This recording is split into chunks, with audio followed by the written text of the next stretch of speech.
How's your life? How do you feel after that Fuentes debate on the stream? It could have gone better, but I spent so much time prepping for the holidays, and I've dealt with so much. There's just like a lot of dumb personal drama going on right now for the past like a week or two of my life. So I've been dealing with that, plus like having people over, and then those people having crazy panic attacks because of crazy stream shit, and then just like all the career shit, and then just like everything is fucking. It's just like a lot. But I'm thinking it's starting to settle down now, but it's just stupid. Yeah. Are you doing okay? Yeah, I'm fine. I just chug along to the next day. Eventually, everything's okay again. Um, do you feel like is there anything that after that debate you're like, okay, I need to tidy this up? I'm probably gonna start doing a lot more like history shit. I just need to have like a full day. Like if I start streaming tomorrow at like noon, I think I wanted to start listening to things about like I'm probably gonna start with the first Gulf War. I think it'd be fun to listen through a lot of like the formation of the state of Israel. Um, I think it would be fun to go through a whole thing, start to finish, for World War II. Um, yeah, there's just like, yeah, there are I so think many like obviously wrong things that people say that are just like one or two sentences away from like knowing that they're incorrect. Like for instance, like Nick Fuentes saying things like, "I don't think there was an order to Jews." Like to Holocaust people is it's a lot of work, it's a lot of logistics, and it's a lot of coordination.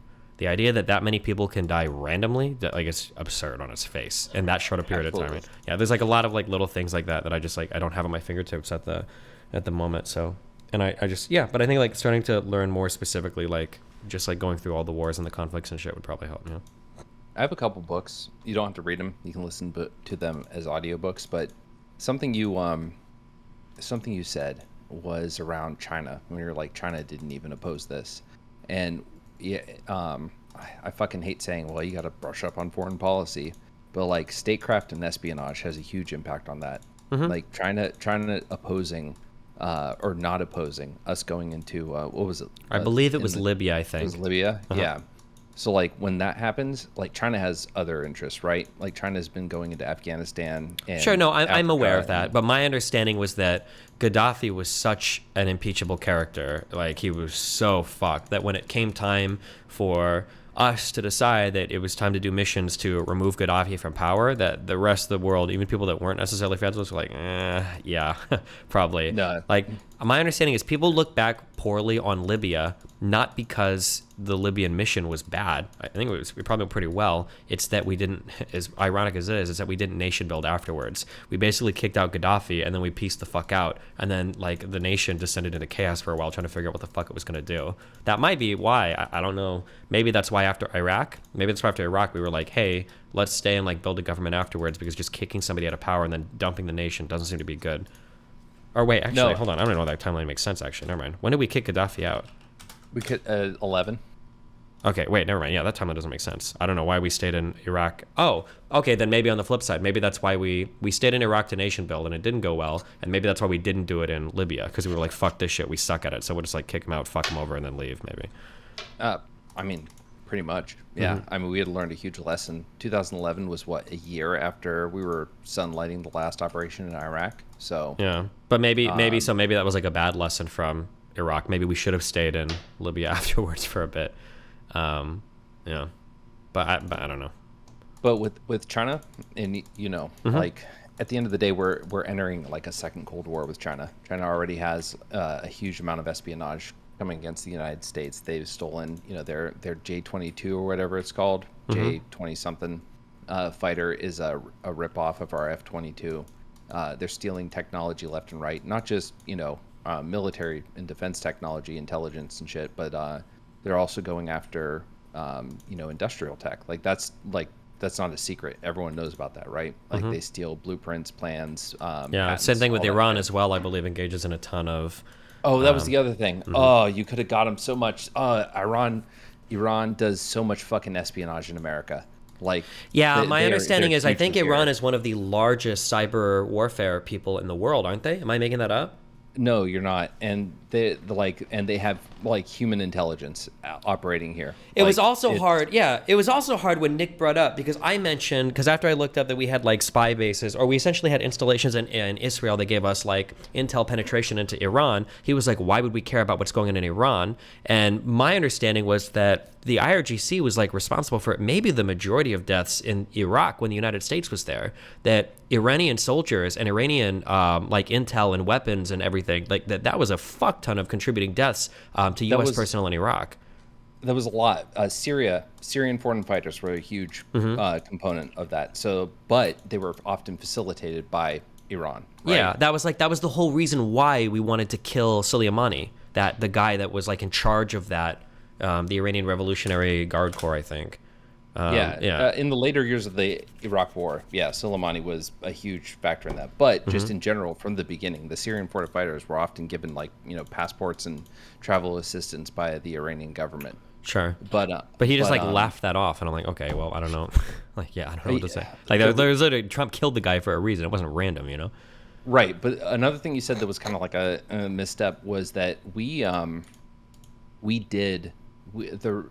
have a great relationship with Iran because we helped to overthrow the government of Iran. The CIA went in, played politics and all that stuff. I've heard that. My understanding was that our relationship with Iran had actually been fairly repaired right up until the moment George Bush decided to throw them on the axis of evil. So fucking close. We were right there. We had a person literally having fucking tea with the right representative in Iran, where they were about to give us a bunch of shit, and then George Bush comes out. I don't know if it was right before they had that meeting or during that meeting. I think it was right before they had that meeting.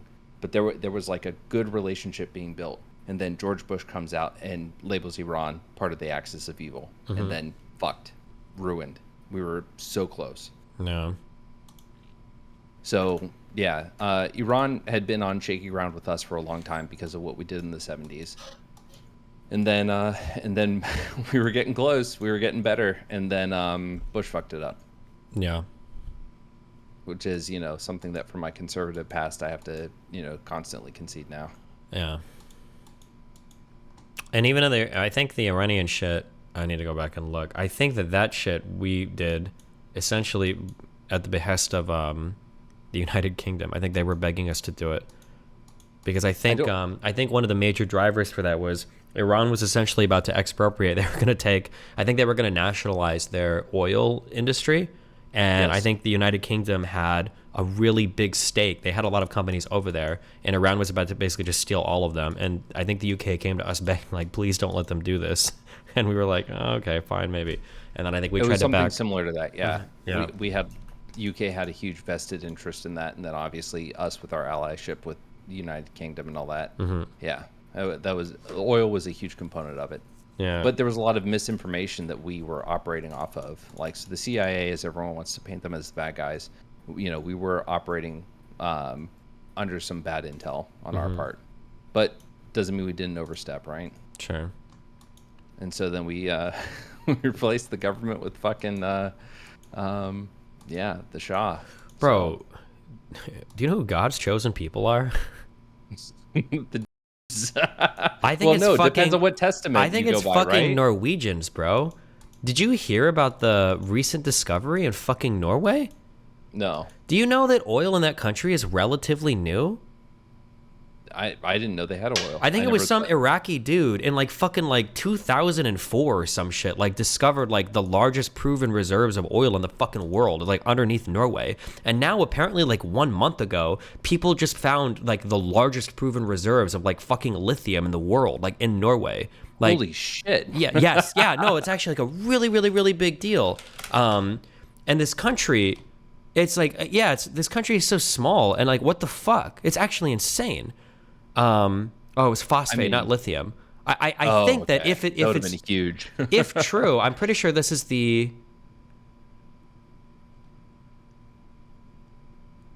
I think it might be the largest proven reserves in the world. I'd have to go and check, but like, Jesus Christ. According to U.S. estimates, the largest deposits of phosphate, around 50 billion tons, are located in the Western Sahara region, followed by those in China, which is 3.2 billion, and Egypt, which is 2.8 billion. But in Norway, the reserves they found are just shy of 70 billion tons. So they basically found about like what exists in the rest of the world. Holy shit. Norway getting richer. And they have like they do so well, like they do like their whole like investment that like the country does because of their oil and shit and how much money they have. Yeah, I don't know. That's fucking wild to me. Norway had huge reserves of oil before this, from at least the 1970s. I thought it was really recent that that there were way bigger reserves of oil found in, like I thought it was pretty recent. Was it in 1968? Okay, maybe it was like 60 years ago. It's still relatively recent in the grand scheme of things, but I mean, not as recent as finding it out like last week, right? no, true for But the phosphate stuff. Yeah, what do we use phosphate for? batteries and shit. I don't know. Electric car stuff.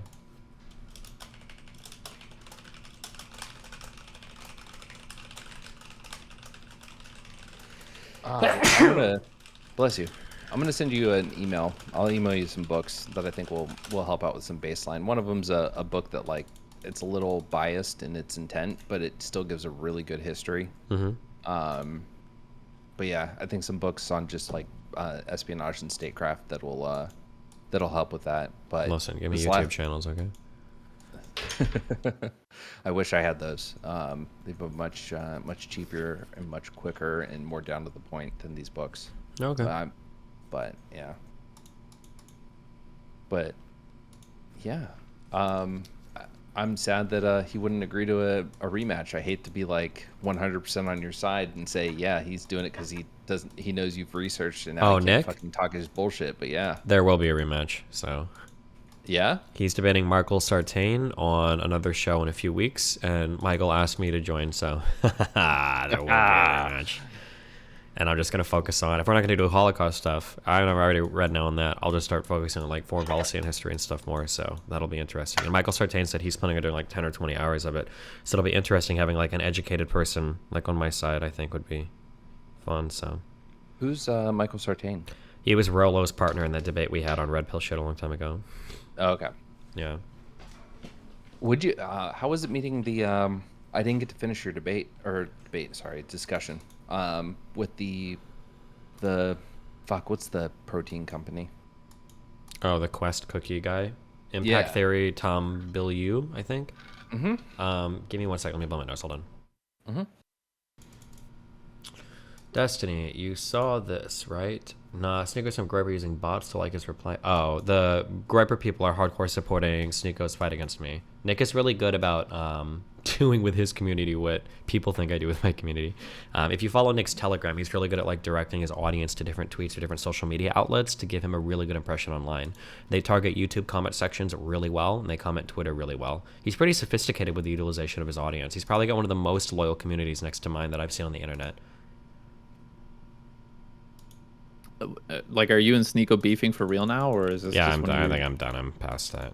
I'm good. Dang, It's just too this much. isn't one of the you guys coordinated in DMs and. It's like it's annoying because like he's like flowers for Algernon, but I found him like when he had taken the smart pills and he slowly like regressed into like the mouse brain or whatever.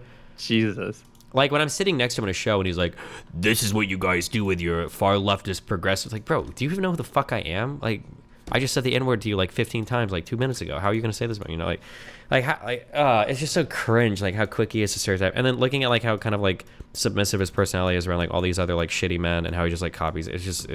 And then, I'm still not gonna do it because I am the better man. But like, for him to drag out like my son and everything when like bro, like I know so much about his relationships and how much of a fucking god-awful nightmare that like everything, and like we saw a little bit of it. You saw the tip of the iceberg on that show with fucking Xena and the Sydney girl with Lauren. Lauren didn't even realize how hard she was shit stirring there. Yeah, and it's just like so dumb. I don't know, I'm over it. Typical. Yeah, I'm good on that. Maybe in a few years we'll check in on him, see where he's at. You vague posted a little bit. Do you do that to like hang an idol, like a threat, a warning, like, hey, motherfucker? A You warning? see- No, I you probably see that I'm will holding never. restraint. The problem with all these things is that it involves so many different types of people. I don't want to like hurt them either. Like I don't want to like fuck Xena's life up or other girls that he's with. Like I don't know. How noble. I don't like people going after her. Why not Seems like him? unnecessary. Who the hell is Xena? Well, I should just listen. I just don't know. I haven't been watching. Don't worry, nobody knows who Xena is because she has no official title. So Ooh. Ooh, rough. He's stringing her along, huh? Whoa, I didn't say that. I don't Well, you even know did what in that. so I don't many want words. to. I don't feel like shit now. I don't have any problems with Xena, so I don't want to like drag all that shit out. But yeah.